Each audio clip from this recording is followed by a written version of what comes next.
Hello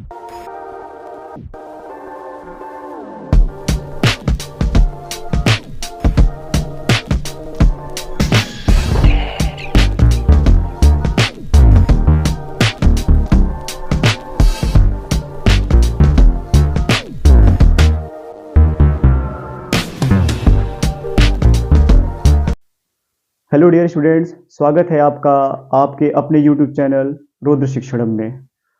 हम लोग last lecture में डिस्कस किए थे हुक्स लॉ के बारे में।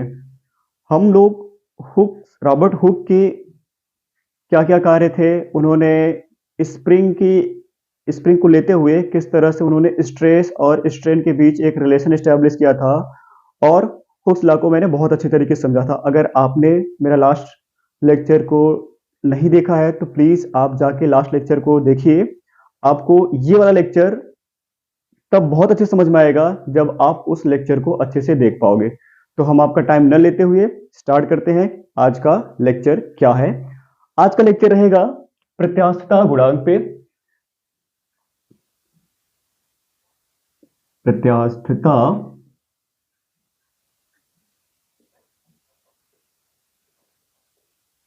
गुणांक, इसे हम कहते हैं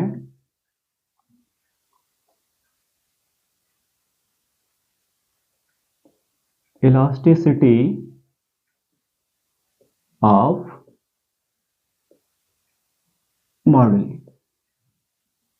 ओके, हमने लास्ट लेक्चर में ये डिस्कस किया था कि कितने प्रकार के प्रतिबल होते हैं, कितने प्रकार की विकृति होती है, कौन कौन सा प्रतिबल, कौन कौन सी विकृति, कौन सी प्रतिबल पे किस तरह की विकृति बनती है। ये सारे लेक्चर को हमने पिछले लेक्चर में डिस्कस किया था।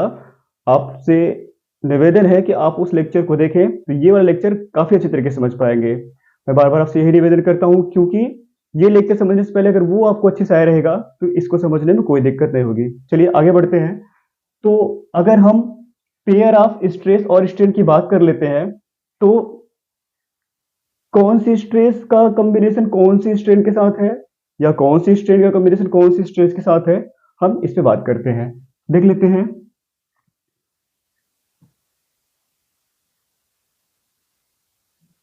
Pair of stress and strain.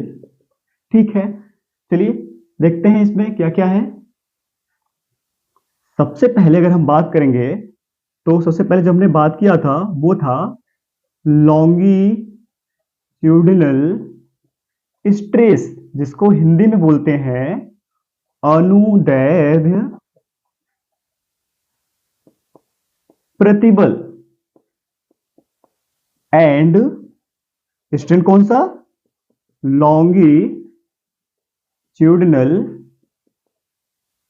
Strain. इसे क्या बोलते हैं हिंदी में?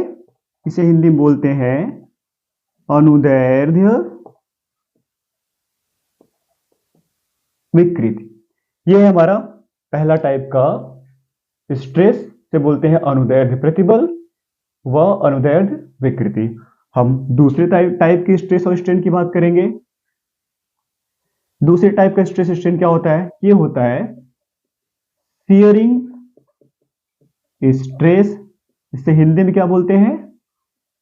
अपरूपक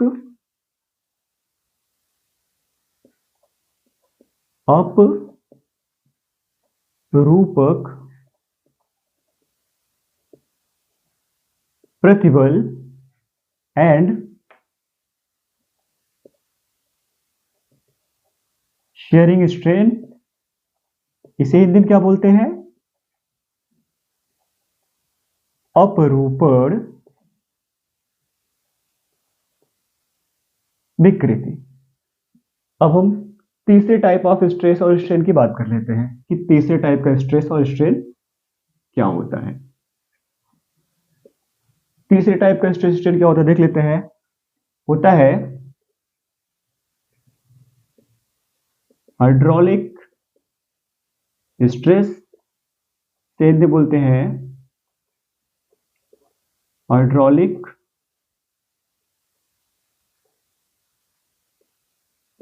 प्रतिबल and volume strain. Volume strain इसे हिंदी में क्या बोलते हैं? आयतन विकृति। ये है, इन सभी स्ट्रेस और स्ट्रेन के बारे में हम पहले से डिस्कस कर चुके हैं। तो इस स्ट्रेन और स्ट्रेस को मिस्टर रॉबर्ट हुक ने किस तरह से इंटर रिलेट किया था, किस तरह से इसके बीच में रिलेशन स्टेब्लिश किया था, उसी को हम समझेंगे आज इस वीडियो में। इस लेक्चर में हम ये डिस्कस करने जाएंगे। ठीक है, ये लॉन्गिट्यूडल स्ट्रेस और लॉन्गिट्यूडल स्ट्रेस है, इसके साथ जो मॉडुलस एसोसिएट होता है उसको बोलते हैं यंग मॉडुलस। इसे हम बोलते हैं यंग मॉडुलस। इसको हम रिप्रेजेंट करते हैं y से। इसको हिंदी बोलते हैं यंग प्रत्यास्थता गुणांक। इसको हिंदी में बोलते हैं यंग प्रत्यास्थता, यंग प्रत्यास्थता गुणांक। ये जो दूसरे टाइप का स्ट्रेस और स्ट्रेन है, अपरूपक प्रतिबल व अपरूपण विकृति जो है, ये सेकंड काइंड ऑफ स्ट्रेस और स्ट्रेन है। इससे किस प्रकार की गुणांक की बात करते हैं? ये कौन सा बनता है? इससे बनता है आपका दृढ़ता गुणांक, या पहले से बोलते हैं modulus of rigidity. Modulus of rigidity. इसको हम रिप्रेजेंट करते हैं ईटा से, और इसे हिंदी में बोलते हैं दृढ़ता गुणांक। दृढ़ता गुणांक। एक तीसरे प्रकार का स्ट्रेस और स्ट्रेन है hydraulic stress and volume strain, जिसे हिंदी में बोलते हैं हाइड्रोलिक प्रतिबल व आयतन विकृति। ये क्या बनता है? इसको हम बोलते हैं आयतनात्मक प्रत्यास्था गुणांक, या इंग्लिश बोलते हैं बल्क मॉडुलस। आयतनात्मक प्रत्यास्थता गुणांक। इसे बी से भी रिप्रेजेंट किया जाता है, इसे हम के से भी रिप्रेजेंट करते हैं। के, इसे हम बोलते हैं बल्क मॉडुलस। बल्क मॉडुलस, इसे हम के से रिप्रेजेंट करते हैं। तो ये है आपका क्या, longitudinal stress and longitudinal stress, अनुदैर्ध्य प्रतिबल, अनुदैर्ध्य विकृति, first kind of stress strain है। Second kind of stress strain क्या है? दूसरे प्रकार का प्रतिबल और विकृति क्या है? Shearing stress and shearing strain, अपरूपक प्रतिबल व अपरूपण विकृति। Third kind of stress strain क्या है? तीसरे प्रकार का स्ट्रेस और स्ट्रेन क्या है? हाइड्रोलिक प्रतिबल व आयतन विकृति। ये third kind of stress and strain है। तो मिस्टर रॉबर्ट हुक ने क्या किया था? इन तीनों टाइप स्ट्रेस और स्ट्रेन में प्रॉपर एक रिलेशन स्टेब्लिश किया था। अब हम उस रिलेशन के बारे में डिस्कस करते हैं कि वो रिलेशन क्या डिस्कस किया था उन्होंने। फिर हम देखते हैं कि सबसे पहले वाले स्ट्रेस और स्ट्रेन, उससे पहले एक बात और जान लेते हैं कि मिस्टर रॉबर्ट हुक ने कौन सा रिलेशन बनाया था। उन्होंने क्या बोला था कि स्ट्रेस प्रोपोर्शनल टू स्ट्रेन। ठीक है, हमने लास्ट लेक्चर में ये भी बताया था कि किसी भी बॉडी में पहले स्ट्रेन होती है एंड देन स्ट्रेस होता है। ठीक है, तो यहां से उन्होंने बोला था कि स्ट्रेस इज इक्वल टू के, प्रोपोर्शनलिटी कांस्टेंट है, इनटू स्ट्रेन। किसी एक ही टाइप के मटेरियल के लिए जो के होता है वो कांस्टेंट होता है। तो के इज इक्वल टू मिला था मुझे स्ट्रेस अपॉन स्ट्रेन, मतलब प्रतिबल अपॉन विकृति। On the basis of it, इसके आधार पे हम तीनों टाइप्स को समझते हैं। सबसे पहले बात करेंगे हम किस पे, यंग प्रत्यास्था गुणांक, यंग मॉडुलस पे। तो सबसे पहले हम बात करने जा रहे हैं यंग प्रत्यास्था गुणांक मींस यंग मॉडुलस पे। चलिए देखते हैं यंग मॉडुलस पे। ओके,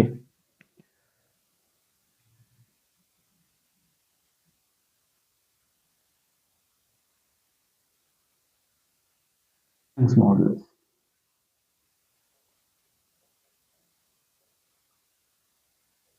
यंग प्रत्यास्थता गुणांक। ठीक है, वही एग्जांपल फिर से हम लेके चलेंगे जो इसके पहले लेते चले हैं। ठीक है, हमने मान लिया कि ये क्या है, एक फायर है। एक और इंटरेस्टिंग बात है कि जिस इलास्टिक बॉडी की हम बात करते हैं, इसमें हमको जो डिफॉर्मिंग फोर्स लगाना है within the limit of elastic, प्रत्यास्थता के सीमा के अंदर। इसका मतलब क्या है कि हम किसी भी इलास्टिक बॉडी पे उतना ही एक्सटर्नल फोर्स लगाएंगे कि उस बॉडी के अंदर उसकी इलास्टिक बिहेवियर बची रहे। ऐसा ना हो कि हम ज्यादा फोर्स लगा दें तो पता चलो पूरी तरीके से डिफॉर्म हो जाए, पूरी तरीके से विरूपित हो जाए, वह पुनः अपनी शेप एंड साइज को रिगेन ना कर पाए। इतना भी फोर्स हमें नहीं लगाना है। दैट मीन्स सिंपल सी बात है कि within the limit of elastic सारी काम होनी है, प्रत्यास्थता के सीमा के अंदर ही जो भी होना है। ऐसा फोर्स नहीं लगाना है कि बॉडी फॉर एवर हमेशा के लिए क्या कर जाए, री डिफॉर्म हो जाए, वो अपनी शेप एंड साइज को रिगेन ना कर पाए। ऐसा नहीं करना है मुझे। तो ये बातें तीनों टाइप्स में लागू होगी कि within the limit of elastic, प्रत्यास्थता के सीमा के अंदर। चलिए वही बात लेके चल रहे हैं। इसको हमने यहाँ पे क्या कर दिया, फिक्स कर दिया। यहाँ पे हमने क्या किया, यहाँ पे हमने फोर्स लगाया। जब फोर्स लगाएंगे तो क्या होगा, यहाँ पे हम देखेंगे कि स्ट्रेन क्रिएट होगा। अगर हम ये मान लेते इसका ओरिजिनल लेंथ कैपिटल एल है, इसका ओरिजिनल लेंथ कैपिटल एल है, और due to this deforming force, इस बाह्य विरूपक बल के कारण, इस डिफॉर्मिंग फोर्स के कारण इसके लेंथ में क्या हुई, चेंज हुई। इसको मैंने मान लिया स्मॉल एल। ये स्मॉल एल का क्या हुआ, चेंज हुआ है। तो ड्यू टू दिस स्ट्रेन, ये क्या है, लॉन्गिट्यूडनल स्ट्रेन है। Due to this longitudinal stress strain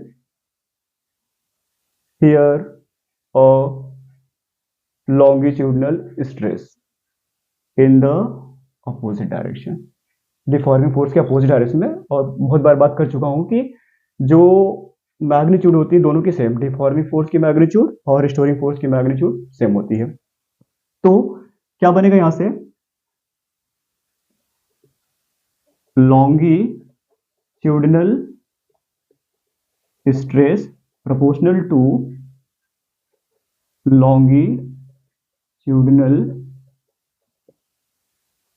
strain. ठीक है, तो प्रोपोर्शनलिटी यहाँ पे, प्रोपोर्शनलिटी यहाँ पे, प्रोपोर्शनल हटेगा, प्रोपोर्शनलिटी पे एक कांस्टेंट जुड़ेगी यहाँ पे। तो जो कांस्टेंट जुड़ेगी इसको हम और भी ऐसे लिख सकते हैं, अनुदैर्ध्य प्रतिबल अनुक्रमानुपाती, अनुदैर्ध्य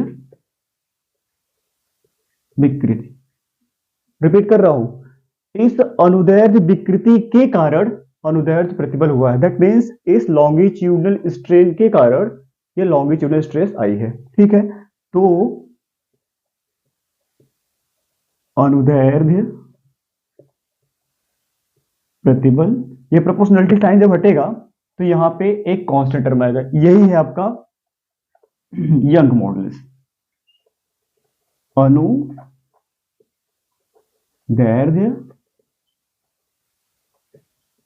विकृति। तो यहां से हमें क्या मिल जाएगा, y is equal to Young modulus अनुदैर्ध्य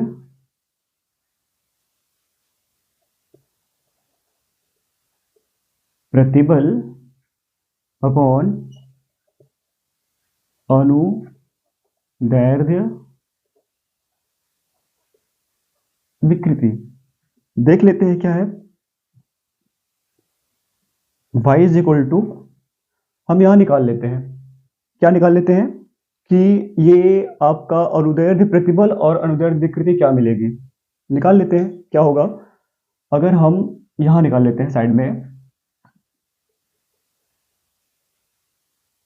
अनुदैर्ध्य प्रतिबल क्या होता है, restoring force per unit cross sectional area, प्रति एकांक क्षेत्रफल में लगने वाला आंतरिक प्रतिक्रिया बल या प्रत्यानयन बल, वो क्या है, यह एरिया क्या है, ए, कौन सी एरिया होगी, ये वाली एरिया होगी, इस वाले एरिया में, ठीक है।